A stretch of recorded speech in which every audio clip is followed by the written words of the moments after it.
back, fellow armchair generals, to an actual episode of Hearts of Iron 4 with the Road to 56 mod, and this is on the, excuse me, just burping there, Hydra, 1.7 Hydra version of the engine. It is supposed to be, according to published reports, including actual reports from Ari, who I believe is still in chat, was here earlier, that the AI is doing much better, and that prompted me, instead of keeping the older version and continuing the old game, to starting the new version. So we're doing End of the Spanish Civil War, and with that we can speed it up. I don't want to speed it up too much because I do sort of want to talk to you guys about what's happening with Iran. Oh, issues with the steelworks. Okay, problem with the steelworks. We'll get to Iran in a minute here. As the German military grows, we must ensure that we have a secure and stable source of steel. Our current primary steel producer, Vereinigte Stahlwerk, probably if I heard it I could learn how to pronounce it, AG, has been a valuable ally of the NSDAP's rise to power and is a major employer of German workers. But the Stahlwerk hasn't been yielding much steel as it could be, forming and supporting the Reichswehr Hermann Göring instead may yield significantly greater amounts of steel and support the German war effort more effectively. Okay, I know I talked a little bit about this before, and I'm not going to go into it in great detail. Probably for the detail, the best is to go look at one of my last couple of German series in Hearts of Iron 3, and I go into these a lot more. The Reichswehr Hermann Göring was not meant to replace something like the steelwork or other steelworks in Germany. The Reichswehr Hermann Göring, okay, I was recently asked, and by somebody who wanted me to have one answer so that they could then, oh, we don't want to follow his channel, was asked, were Nazis socialists? And I replied, well, they had socialist in their title. Hitler called himself a National Socialist. So yeah, they were a type of socialist. They weren't a Marxist type in which they believed in the, they weren't a Marxist type of socialist that believed in the direct, and I'm being very clear about that, the direct ownership of the national resources by the people. Fascists are a type of socialist. Mussolini was a socialist. He sort of changes his mind and then not necessarily goes back on his beliefs in fascism, but sort of revamps the Italian Social Republic when he forms his puppet state. The Nazis and Hitler believed that, shall we say, the national resource of steel does belong to the German people and not to either the owner of the particular bit of land and where the iron is mined, or to the steel work, because steel is a product. It doesn't necessarily belong purely to the factory that produces the steel. It is a national resource. They believe, Hitler and the Nazis very much believe that. But they also, Hitler particularly, and pushes, is that he believes in competition. And doesn't mean that he's a capitalist, but he believes in competition. He wants groups, whether it's nations or whether it's groups within a nation, to compete with each other. He wants that competitive action. So he does not want his socialism to, say, have one steelwork conglomerate, whether it's under the Reichswehr Hermann Göring, under this other steel company, or some sort of other national formation, that all steel is all going to be coordinated under one central authority. He does not believe that that is a good thing, because he wants the competition. He wants one steelwork conglomerate, can be, it can be big ones. They don't necessarily need to be small mom and pop factories. They can be very big factories to be producing steel, and then have another one go, hey, we're being outproduced. Can we do a more efficient steel production, or can we develop a new, because steel is, at its base, is iron, carbon, and heat together to make steel. So it is a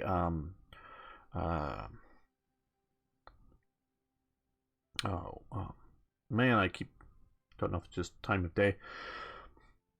An alloy, because it's iron and carbon, but you can put like nickeled steel, add some nickel in it. You can add other things. So maybe the other steel factory will think of not just a better way to make steel, but a better steel, because they want to outcompete. Our steel is stronger because we added Vegemite into it or something, I don't know. And so he wants that competition, as opposed to, we know the best way to make steel, so we have the one steel formula. It is the best steel formula, so we're just going to do that. That is sort of the Soviet way that just claims that they're doing it the best, and everyone has to go along with the statements of that. Hitler does not believe in that. And Hitler also believes in unlike Leninist Marxist socialism, believes that equality of outcome is not a good thing, and it is in the nature of man to strive to better himself. Now, he is a socialist in that he wants social welfare programs for the right type of people. He isn't, obviously we can talk about Jews and other undesirables for genetics, but also undesirables for the wrong think type people, socialists, communists, capitalists, but for the right type of people, those that are on board with the National Socialist program, he wants social welfare programs for them. He wants to better their living environment, and as well as he believes that, national resources and other things are collectively owned by the people, by the nation, as the people is expressed by the state. But individuals can strive to do better for themselves. So he doesn't believe in that equality thing element in the socialism. So, but he definitely believes in the idea of minimum wages and minimum living conditions, and that if it takes the state, either through the form of a Reichswerk Hermann Göring or Volkswagen Works, or through unions, the DAF, the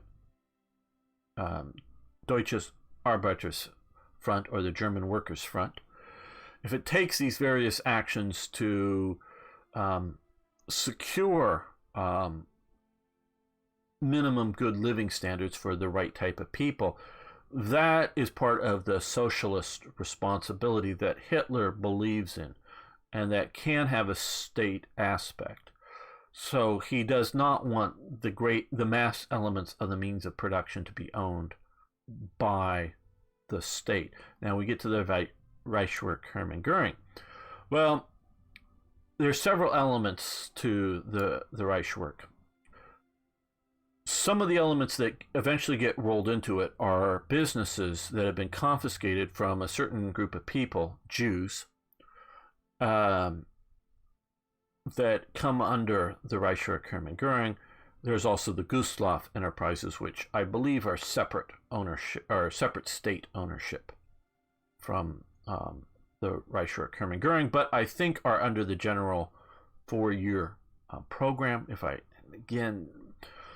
There just isn't necessarily good books that spell this out in detail in English on some of this stuff. So I'm going from what I think about it, because I know the Gustloff Works starts out as the Simpson, or primarily starts out as the Simpson arms factory, which was Jewish owned, developed. And I've actually emailed now, or as part of this stuff, since I've been here with a Simpson family member, about some of the details. He contacted me about that, and the great bulk of the family had escaped to America early on in the situation. They were able to get out, so they weren't exterminated.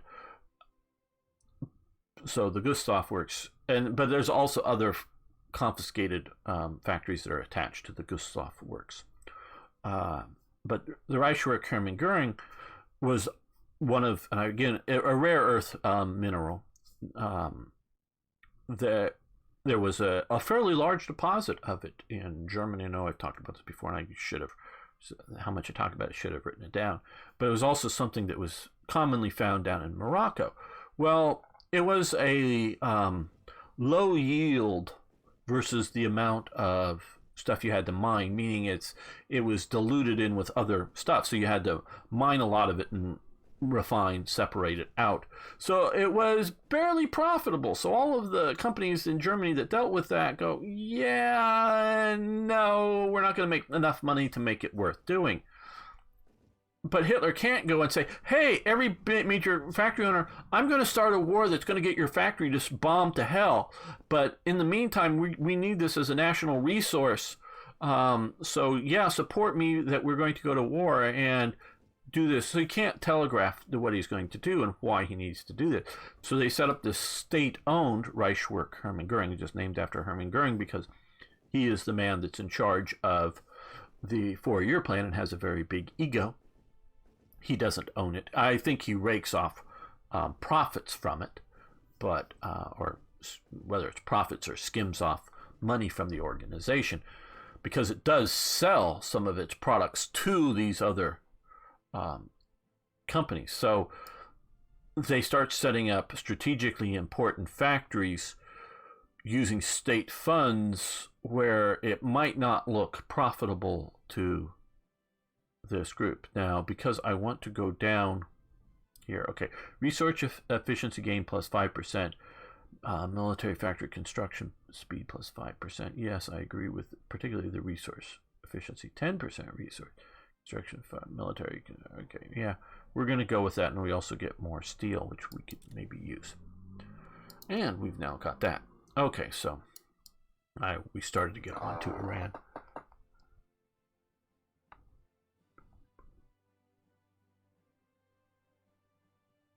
Yeah, dust is far.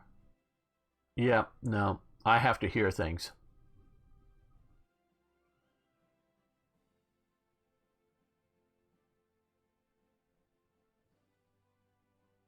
Yeah, I'm butcher German. Okay. Even when I sort of kind of know it. Okay.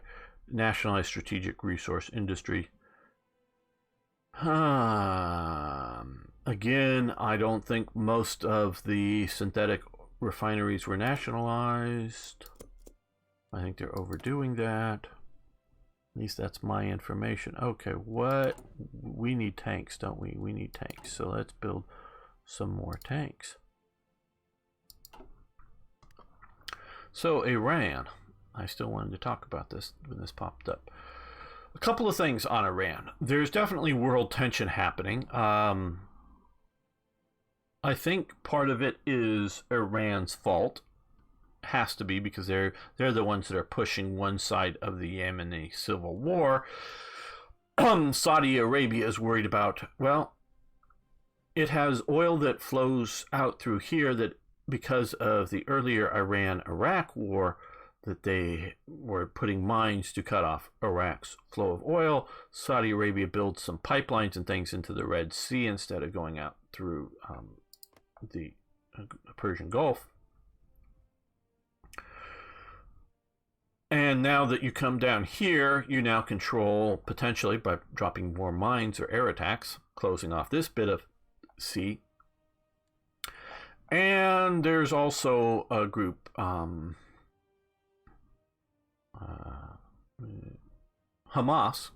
Have to separate Hamas from Hezbollah. Good, we got our volunteers back. Are sitting over here, as well as Hezbollah sitting up here, that could potentially do attacks against oil freighters, tankers, I should say. So partially the strategic effects of being surrounded in multiple invasion paths, but also the ability to cut off Saudi oil exports. And Iran has played in the past, hey, if you don't buy oil from us, we will put mines out at sea. And so that's what I think they're doing. Now, are we going to go to war with them over this? Over a couple of oil tankers being hit by mines? No. Over a couple of oil tankers being sunk by mines? No.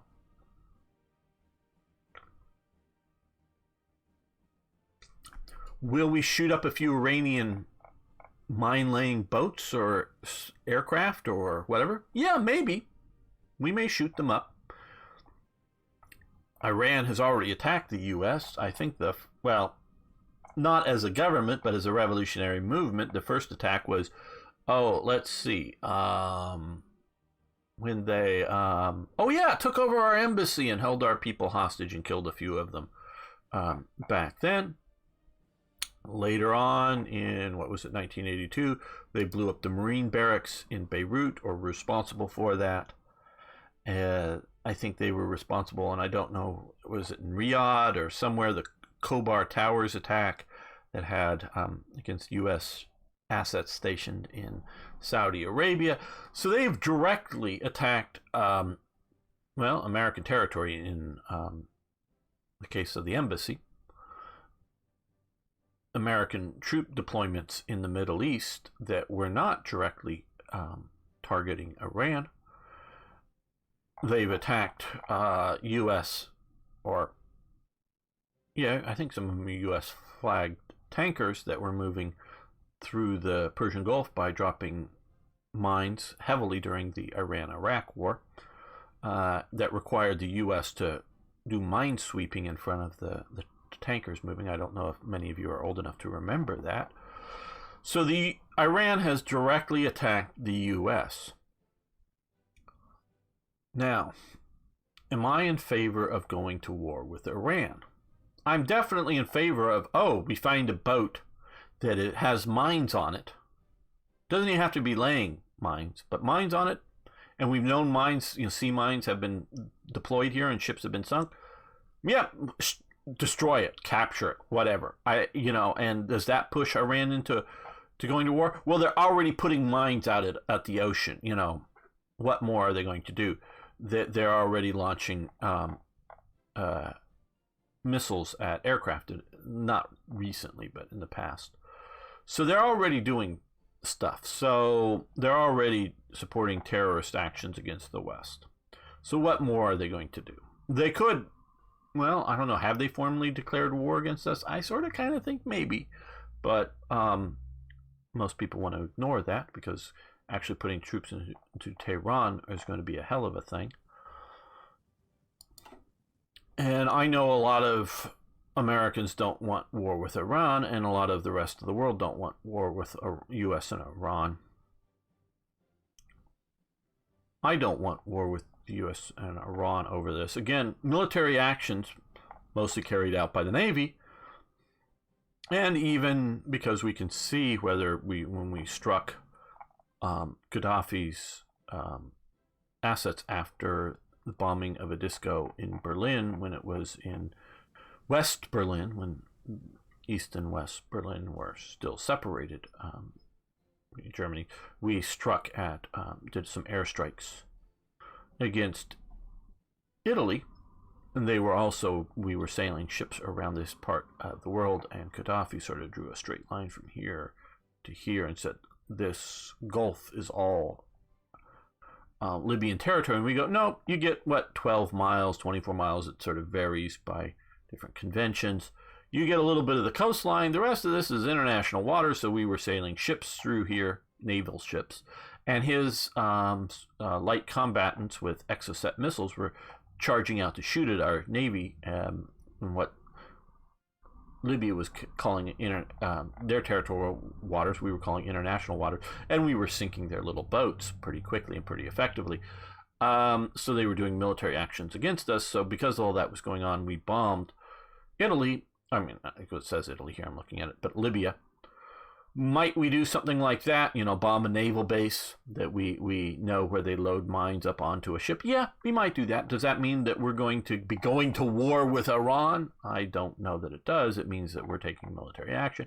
And so things like that if we specifically spot enough of this and we have, enough satellite intel that's, watching them load mines onto the boats, or the boats taking off from a Bandar Abbas here into the ocean out here, and we see them dropping sea mines off the back of them, and we know that these boats are doing it and they're coming out of this port, even if they're like doing it under the cover of a hangar like thing, You can't actually see it. Yeah, little limited strikes. Yeah, I'm all good with that. It may cause greater chaos, but we can't let them strike at us with impunity. If they're striking, we have to strike back. We don't have to overreact, though, and declare war and put troops in, American divisions into Tehran to do regime change. We don't have to do that just because they do this. Now, with all that being said, if you're convinced that Iran is fundamentally at war with the Western powers, it basically is at war with Israel, but if it's fundamentally at war with Western powers, and if you look at the example of Adolf Hitler, in that he said he wanted the Ukraine and other things and was going to go to war for it, that you take them seriously, that what they say matters, that if they have the capability, they will do what they say. Now, if Germany stayed a disarmed nation with 100,000 soldiers, who cares if Hitler's in power? Well, okay, he's bad for the Jews and bad for, the communists and bad for anyone who disagrees with him. So that's a bad thing, but who cares if it's a 100,000 man army? Because he can't get the Ukraine back with a 100,000 man army. Czechoslovakia has a bigger, stronger army. Hitler's not allowed to have an air force. Hitler's not allowed to have tanks. What could he do? How could he get to Ukraine? Well, of course, capabilities change. And they get the capabilities to take the Ukraine, and they do, and cause a world war. Okay. Well, this is the kind of thing I believe with Iran. Iran, if it had the capability, it would physically take over a good chunk of the Middle East, destroy Israel, and as part of its sort of mission, try to nuke other places around the world. I think it would. So if you believe Iran is actually going to get nuclear weapons, and if you take them seriously that they would be willing to use them, if you believe all of that, well, is now, not necessarily now as in now, but now as in better now than later, is now the time to go to war with Iran versus later once they have nuclear weapons. Okay, and we have talked about this before. What happens when a nuclear bomb goes off in Paris, in London, New York, or some other location? Now, there may not be a missile trail taking off from somewhere in Iran, and as it flies across the globe and then blows up in New York, it may be just a bomb put on board a airliner, as I've talked about, or put on board a ship, cargo ship, and it blows up in the port. That may be, or maybe not, hard to trace to its source. But if you believe that this is going to happen, or it does happen, and Iran has nuclear weapons, and you believe Iran supported the launch of this weapon, again, it could just be terrorists that they handed it off to, are you going to go to war with them? Well, I think if London's a crater, I think Britain will go to war with them. I think they would. They have some nuclear missile submarines. I think they would get them in place, and I think they would figure out where Iran has its nuclear weapons stored, and mushroom clouds would go up there and maybe go up in Tehran and a few other places. And that may be it. Britain may not put army divisions into Iran, but I think it would do a counterstrike nuke against Iran.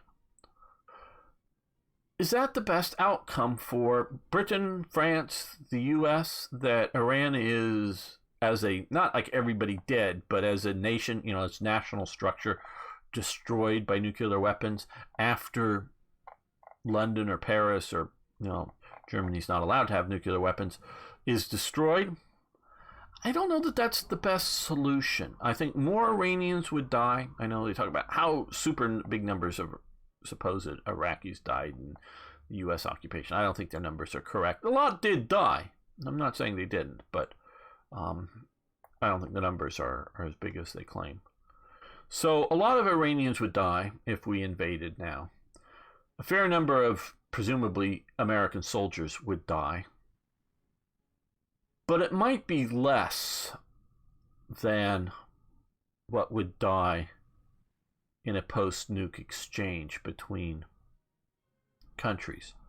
So if you believe all that, and as you can sort of tell, I sort of kind of do believe that that's what the future is if we allow them to get nuclear weapons, and especially on the path that Obama was on, it was just a matter of time. Obama was, quote unquote, stalling for time so that, one, he wasn't going to be the president when they happened, and two, he didn't believe in, he believed that, I think it would be a stabilizing factor, an equalizing factor between, so that the West has to take the non-Western world seriously. They can't just bully these other worlds. They have to come to agreements. Well, we can come to an agreement with Iran tomorrow. Tomorrow, the U.S. can come to an agreement with Iran. We can just say, whatever the current Ayatollah is of Iran, we're now putting the U.S. under your power. Send in your whatever your secret police is called. Send them all over here, your Al-Quds or whatever it is. Send them all over here. We just give up. You can have the U.S. We're all going to join your version of Islam. We can agree, and they'll agree with us tomorrow if we do that. But I don't know. Hey, Pino, good to see you here. Just ranting about political things. So, yeah, we can give in to Iran. We can get an agreement. We can come to an understanding. But I don't think the Western world and Iran are going to ever have an agreed understanding on things. That doesn't mean we both can't coexist on the planet. We have so far coexisted with Iran in the Western world, but that's if Iran is contained and doesn't have massive weapons or weapons of massive destruction. A lot about this, but all this stuff with the mining and stuff. Can't they do it as long as it's within their national waters whilst the laws... Okay, well, what they're doing is, Toy Jet, is dropping sea mines that just go floating, okay? They're not going like... There's the Iranian side of the channel, there's the UAE side of the channel, and then there's a international internal section, and they're putting mines like a mined field that's tethered in place. What they're doing, I'm presuming, because they've claimed that they have a photograph of a mine next to one of the ships before or whatever. What they're doing and what they used to do is they come out in little fast boats that have like 5 or 6 mines on the back of them, come out here and drop them off. These mines just float randomly through the ocean. And so the current, generally speaking, because of the Tigris and Euphrates, generally flows out of the Persian Gulf into the Indian Ocean. So these mines are free floating to go anywhere, literally in the world, potentially. So when they mine the Straits of Hormuz, they're cutting off shipping, and whether Iran recognizes an international shipping lane or not, the U.S. definitely believes in an international shipping lane. So even if they were fixed mines, they're not allowing international shipping through. So they can't. Their limit is for tradition. Oh, okay, Prusano.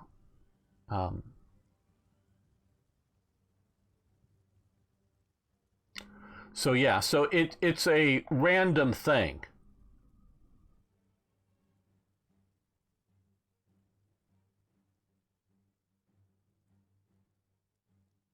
Yes, Azads, and you're right. They could take the holy places in Iran, or in Saudi Arabia for Iran, and I do believe that that's part of the situation. The House of Saud wants to continue ruling in Saudi Arabia, and if the Houthis, if Hamas and Hezbollah, if and I don't know if there's a good name for the Shiite Arabs in this part of Iraq, are all supported by Iran, they might be able to topple the Saudi regime and give Iranian hegemony.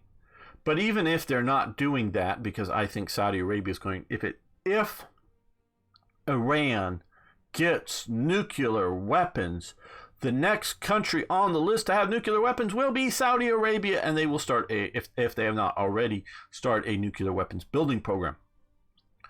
So either Saudi Arabia will need to be given nuclear weapons, or they will start making nuclear weapons if Iran gets nuclear weapons. And we have seen the Saudi Arabian government not entirely being pro-Western, and we have seen them, or elements within them, say, support some group, I don't know, Osama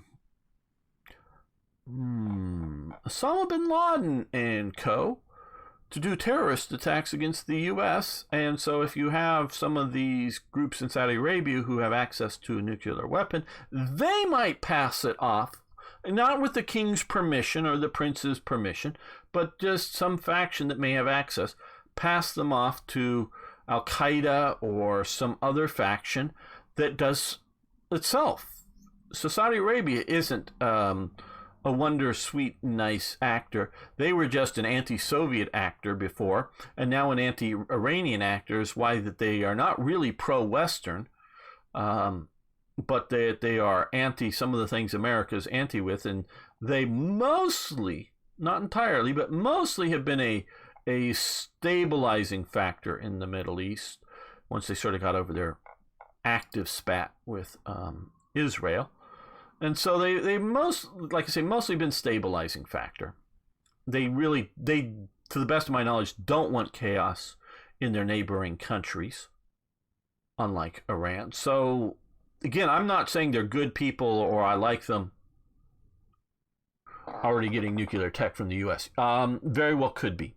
But they will get bombs as opposed to, say, a nuclear power plant if Iran gets nukes. So if we can keep Iran from getting nuclear weapons, whether that means sending Stuxnet type viruses into their system and destroying their ability technologically through cyber warfare, which is only like going to work once or twice, and then they'll create systems that they would hope impervious to that, or other sorts of methods to whether we bomb a few, plants and go, some bombs fell out of aircraft. Sorry, Iran.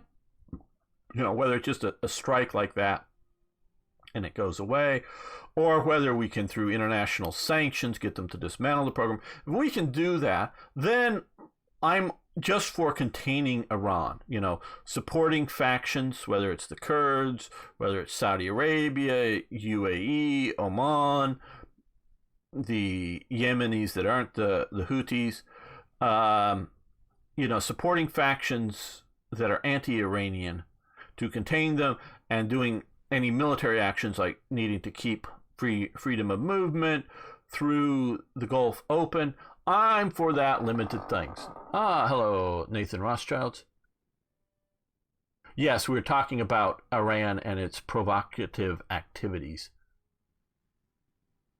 Well, yes, on a network you have access to. I think some of the Stuxnet type things might have been given to an agent, shall we say, that, on a thumb drive that got it into the, physically carried it into the system. So it doesn't need to be on the internet or something. It can maybe just be something that you get a spy in there to do it. But as you do one or more of these things, the tighter and tighter their security will become. And so if you don't have access to it. So.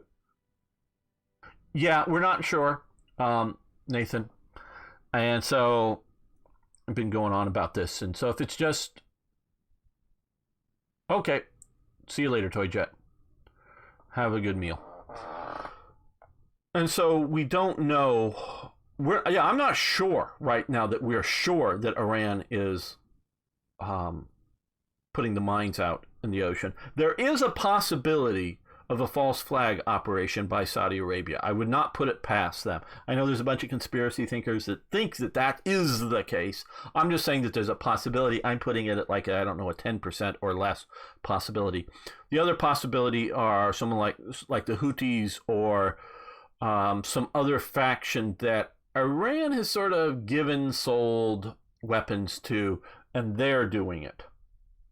Some sort of other terrorist active factions. So, but still, to some degree, that is Iranian responsibility. Okay, see you in a while. AZs. So yeah, so on Iran, I'm all for limited military actions whenever it becomes necessary. Now, what does that mean? I don't know, because that's a vague statement. And so shooting up little boats that you catch in the act of laying mines, absolutely. And we don't even have to know the flag of the boats. Could be from the UAE. If the UAE is putting mines into the water and we see it, I think we could shoot them up. It doesn't matter who it is, because they could be pirates from Somalia for all I care that are laying mines in the water. So when we catch somebody in the act, we can capture them or we can shoot them up, because it may be sort of, capture. We may be like having a drone flying over, see a mine go off the back of the boat and go, oh, fire a missile at them, boom, blows up the boat. So it may not be that we're in a place that we could capture them, and we may not even know where that boat left from port. What, if obviously it's probably not going to be carrying a flag, but we may not know who owned it, who set it up. But if we find somebody catching mine or laying mines anywhere in the world in waters that would be international waters, and not on some sort of scheduled training mission that we can define, but if so it doesn't have to be it could, like I say, it could be Somali pirates or Houthi pirates or whatever that get mines and put them over here. If they're putting mines over here and we're not at war with the Houthis, fine. But if we see a boat putting mines, in my opinion, the U.S. Naval and Air Forces can shoot that boat up. It doesn't need to be, because it's a direct attack on international shipping, it doesn't need to be something approved by Congress or whatever. It's just pirate activity in international waters. We get to shoot it up. That doesn't necessarily mean that we're at war with that country. Maybe an act of war, but if that country really wants to be stupid and more formally declare war, they can. But so I'm all for that kind of action, and that may ratchet up terror. Now, also, let's go to Trump. What does Trump like to do? This is one thing that drives the left crazy, because one, they just, anything that Trump does, they're against. But partly is Trump wants to go, hey, you do this, we're going to declare war on you. And so the left is like, oh, declare war, oh God, no God, he's going to nuke the country. What Trump wants to do is go, hey, if you don't cut this out, this could lead to war. And I really actually mean it. So don't do this shit. And we're threatening it. And you better believe that if you don't behave right, there will actually be war. But he knows that if people believe his threat of war, not just that he's like when Obama says, well, all options are on the table. I haven't taken any options off the table. We could declare war, but it's not what I'm going to do first. Nobody in the world believed Obama was going to declare war. Even if he did, which he sort of kind of de facto did against Gaddafi, or allowed Hillary Clinton to do so. But no one believed him. I mean, like I say, even if he did do it, nobody believed he would. So if they believe Trump would, so if he threatens declaration of war, doesn't mean that that's what he's actually going to do. He's just threatening war, meaning that, well, hey, if you keep doing this shit, whatever this shit is, there might be war, so you better cut it out. That is part of Trump's plan and view. Whether you like that or not, whether you approve of that or not, I'm not saying you should. I'm just trying to explain his way of thinking, and that is his way of thinking with all of this stuff. Okay, let's continue. I did promise actual gameplay this episode, but I did sort of kind of think that this was an important, timely topic that does link into Hitler and his views of the world and how you need to take them seriously. Chinese Soviet Republic declared war on the Jibai San Ma, the Ma clique. For a while, we had a viewer who was somewhat related, I think coming out of Taiwan, to the Ma clique.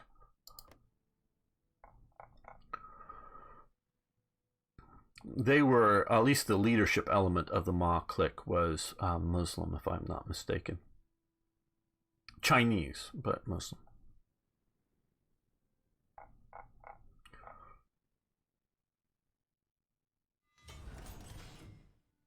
Not that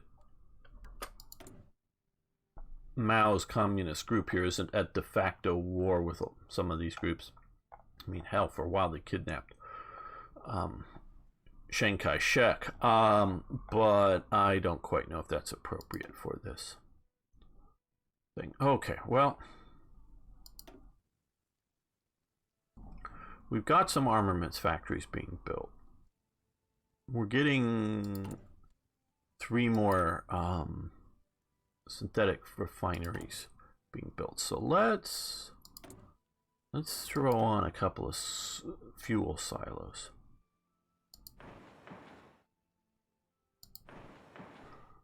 Into the production.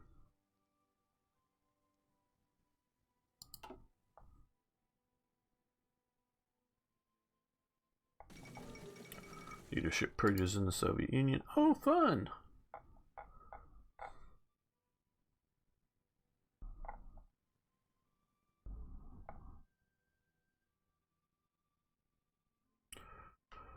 We're building up some Navy experience with our ships training there. There's only submarines and 2 ships.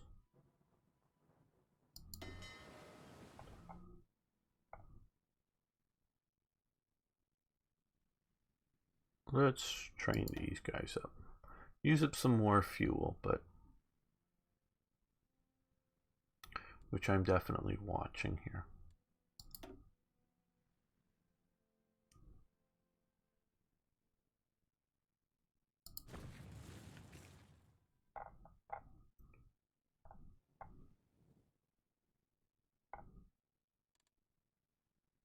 How are we doing on equipment production? Okay, everything but tanks were okay for this limited element of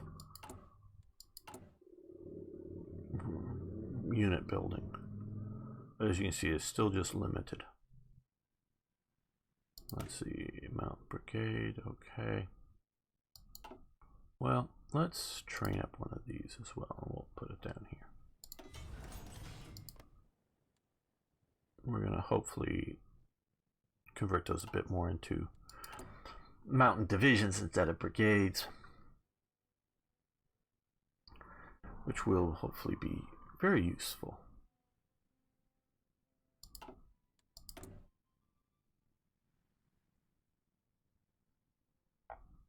More tanks.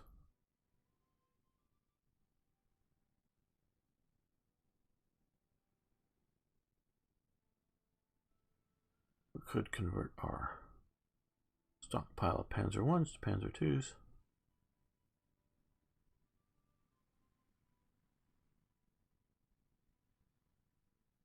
And we need more chromium.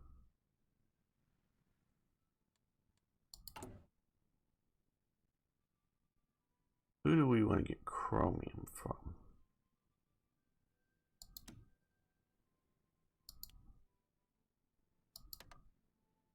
Get it from Japan. Build their industry up a little bit.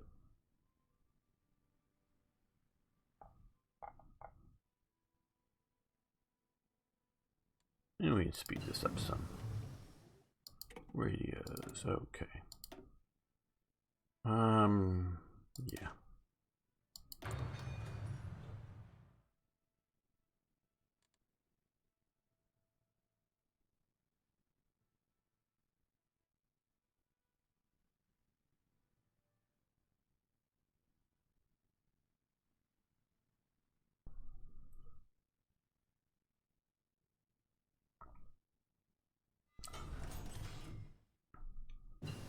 And interwar artillery, very nice.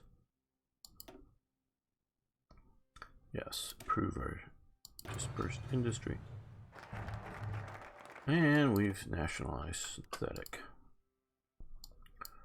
Nationalized aviation industry. Again, I don't know.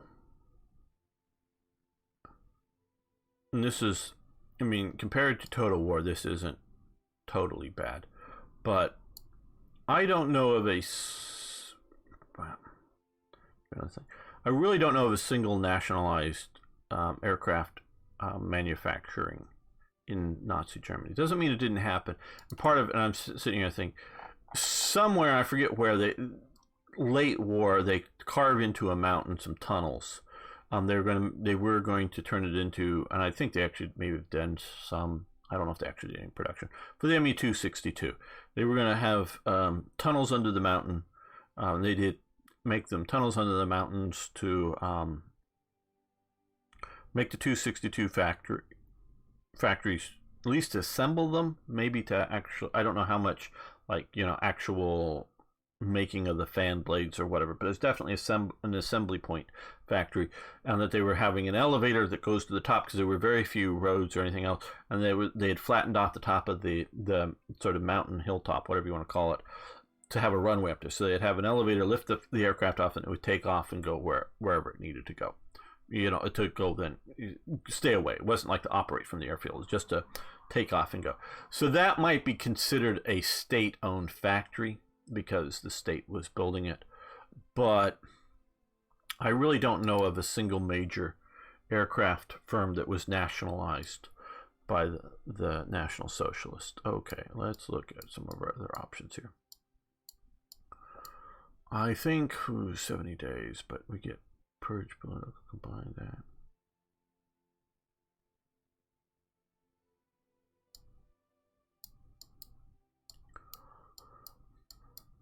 I think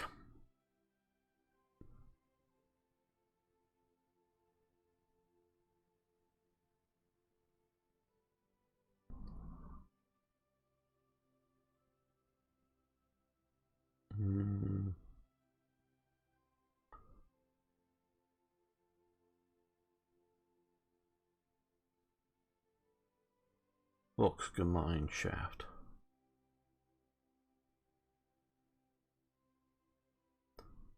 Okay. Volksgemeinschaft. That was very, very important to the Nazis. Okay. Couple of fuel.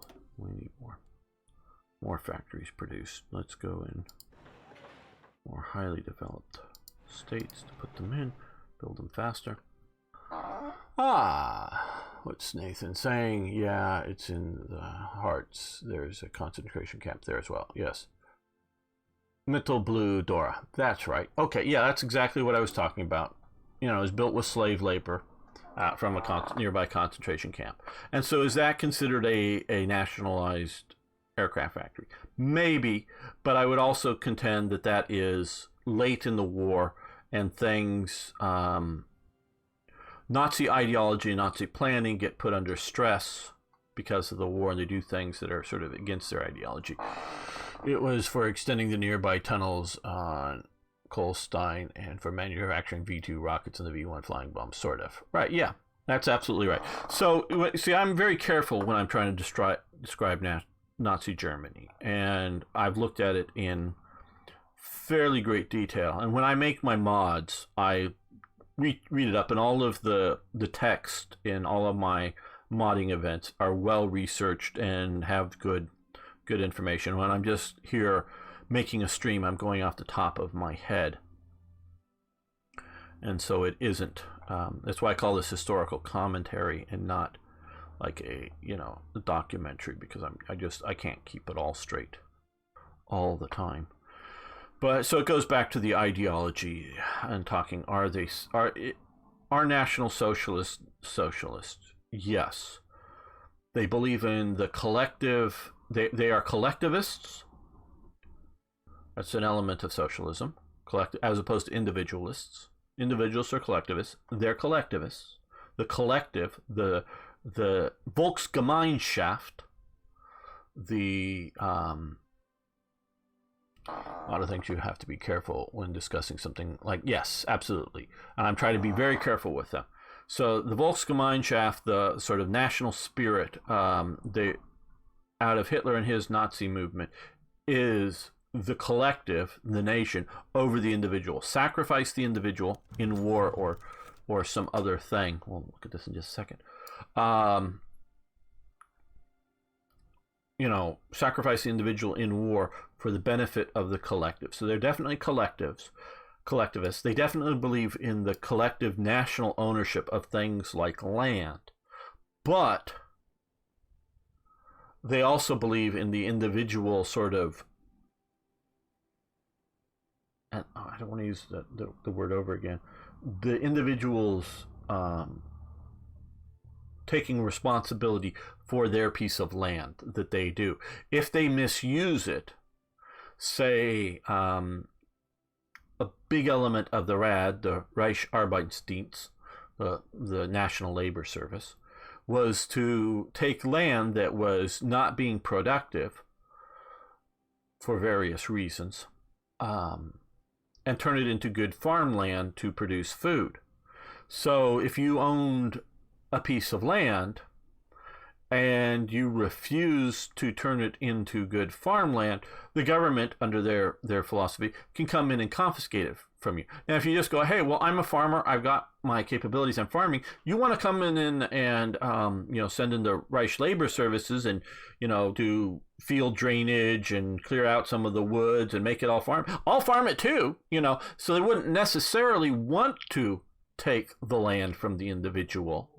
But if the individual either can't or won't manage it, they will come in and do something about it. Now, if the local farmer is cooperative, it just go, hey, I can only, I can farm stuff, but I don't have extra labor to clear trees or clear brushes away or terrace land, so that, sides of hills can be farmed instead of grazing animals on it, or whatever it may be.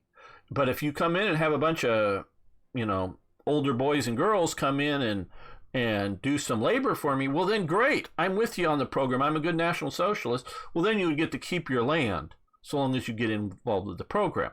But they believed in nationalizing the land. And this is more so like, if you can look at it now, only under the stresses of World War II in Britain, there's a very good Wartime Farm, a very good documentary that goes into this into detail. It's a documentary / living history type program, but goes into where if a farmer refused, or whether refused or just didn't do good food, or what was mandated from the government for food production during rationing in Britain or whatever, they would come in and take the farm away from the farmer. But they didn't take the ownership of the farm from the farmer.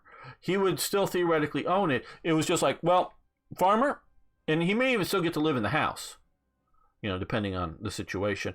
But yeah, no, you're not doing what the government says. Whether the government's right or wrong, it didn't matter.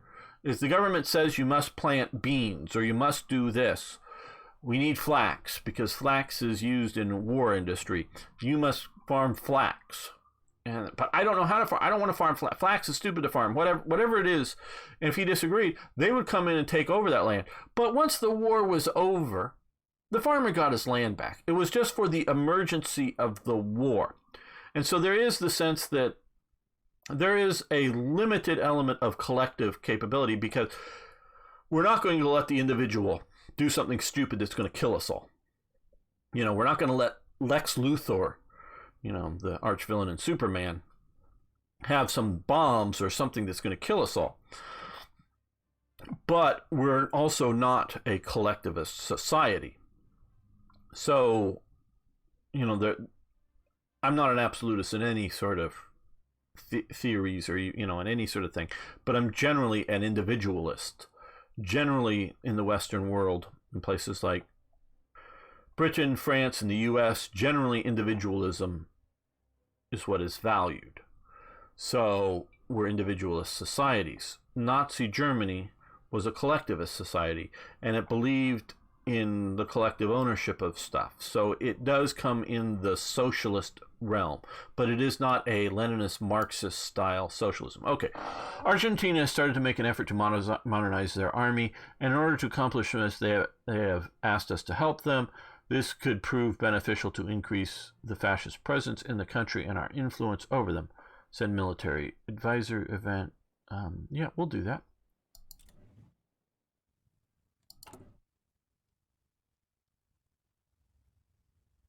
So cool.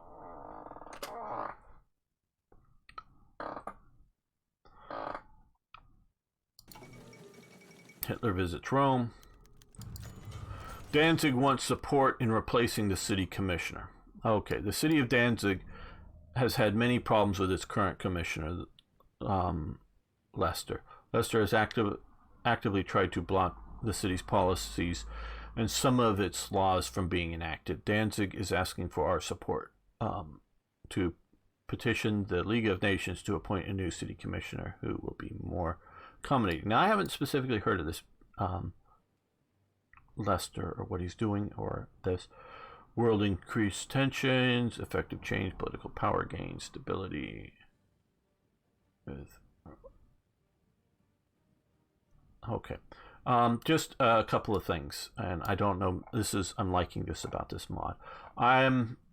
If you see pictures of Danzig from, well, at least 38, but probably 37 or 36 as well, but at least 38 onward, you can see Nazi, the basic swastika flag all over the city. It was basically a German city, and basically you find in most German movements outside of Germany, everybody's a Nazi, even though they're not necessarily a Nazi. I say that in the meaning that they see Nazism as sort of nationalism. So they're not necessarily like, oh yeah, we like Hitler's policy on, any particular thing. Is that unless they're a diehard communist or something like this, if they're just generally a socialist, generally a social liberal, but they're a German nationalist, they sort of support the Nazis because they see that as the force that's going to unite the German people. That's why you see that in the Sudetenland, you see that in Danzig. So basically Danzig is at any moment able to be part of Germany because it is vehemently pro-German. What the war starts out, and what wasn't that Hitler and the Nazis were asking for Danzig that Poland was willing to fight for.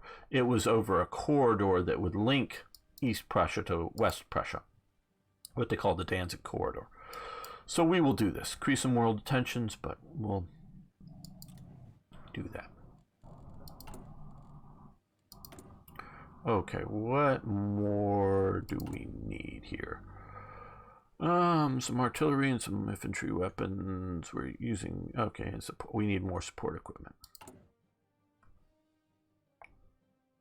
Let's do 2 factories of that. So you have to keep that in mind. This is why we needed more support equipment, because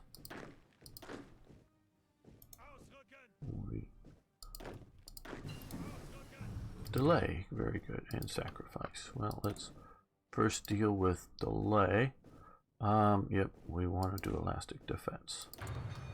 And now sacrifice, that was over here. Okay, we want to, yeah, good. Now we want to get factory output up by 10%. So get working on that.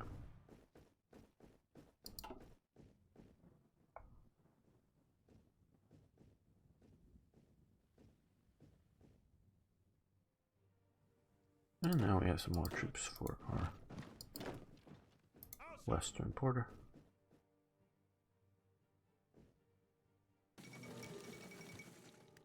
It pursues closer bonds with Germany.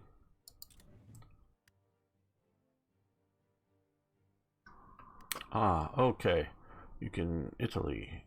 Very good. So let's invite 2 faction.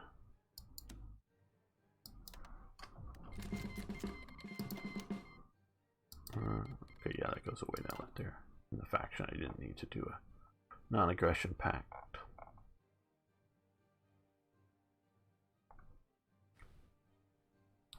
When does Italy join the Axis faction? Was it in 37? Maybe. But even in 37 now, you still have Austria.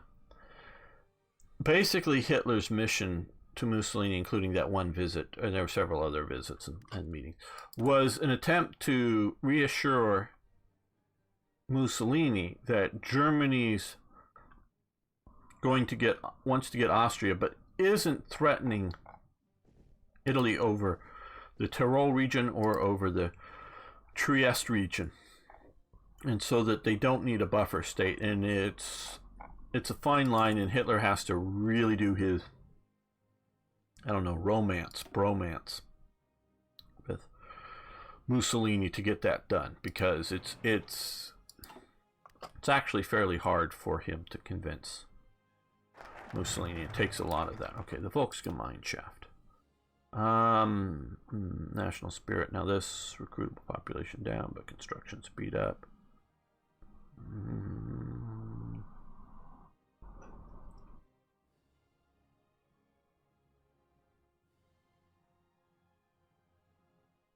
Let's go with this. I think this, we need to go through this side with the autarchs too.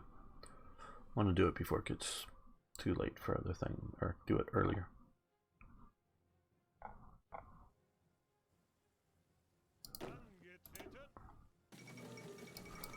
Okay. Czechoslovakia starts border fortification project. This was a major, massive project of border forts.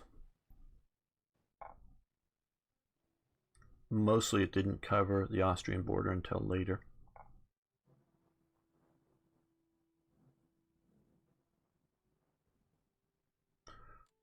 Okay, we're not really stacking up much fuel, so we've got our few extra fuel. No, we should probably increase government way.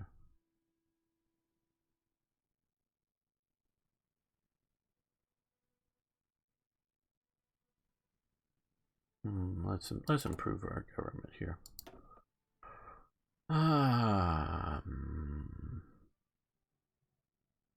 Not really anything we need to do there.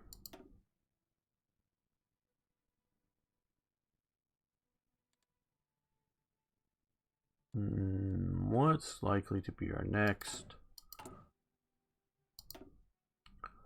Technological, okay, 36. Well, we need to do dive bombers, and we need to do, well, we're not going to be doing CV and a carrier fighters. We're going to be doing this, so 36, 36. So then, okay, so it looks like we can do aircraft soon. Now, torpedo bomber, carrier dive bomber, maritime patrol, tactical torpedo bomber improvement, heavy bomber. They all help generally air research speed, so we should have that. Dive bomber, carrier fighter, Focke-Wulf heavy fighter, reliability increase, medium bomber reliability increase.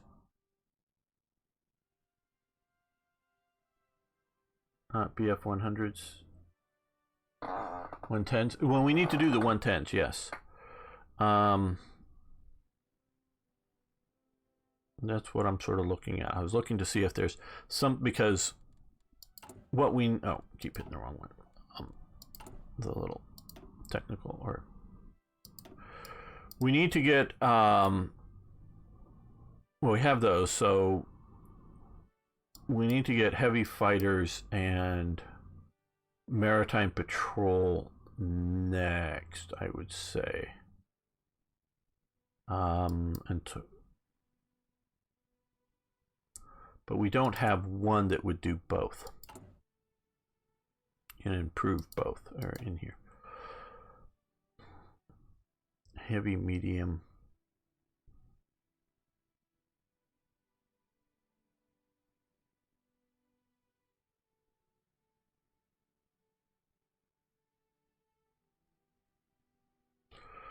Reliability, I don't know. Not doing tank design just yet. Well, I guess we'll do Focke-Wulf, which can help with our heavy fighter that we should do.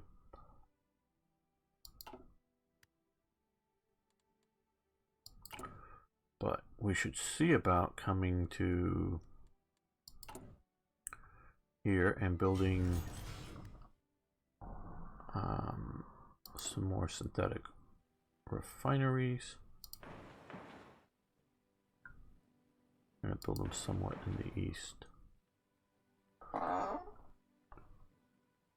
Hello, Adam Rules. Good to have you here again. And, well, let's look at our needs. Well, we got all kinds of wants, but what needs do we have? Torpedo bombers. Do we have maritime patrol?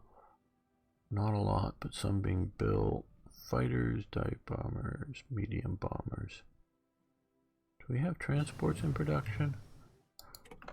I get a little confused because I obviously very recently we're just playing this with the earlier version of the game, so I sometimes forget what I did recently versus what I'm currently doing. Okay, we're going to, just making sure we don't have it. We're going to start transport plane production because for air supply and or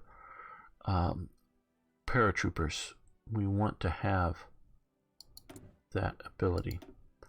Now, mentioning all of this, but first we need to come over do the important things here. Synthetic oil research gain, 51 days.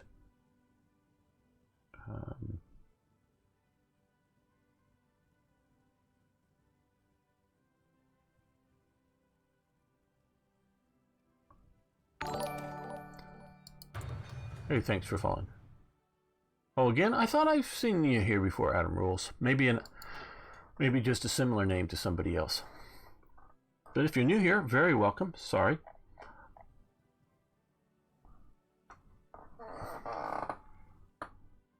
And you on Twitch just hanging loose, but we're going to end the episode, not the stream. Want to thank you all for watching. Thanks for liking the videos, and if you haven't already, please subscribe to the channel. See you next time for more Hearts of Iron.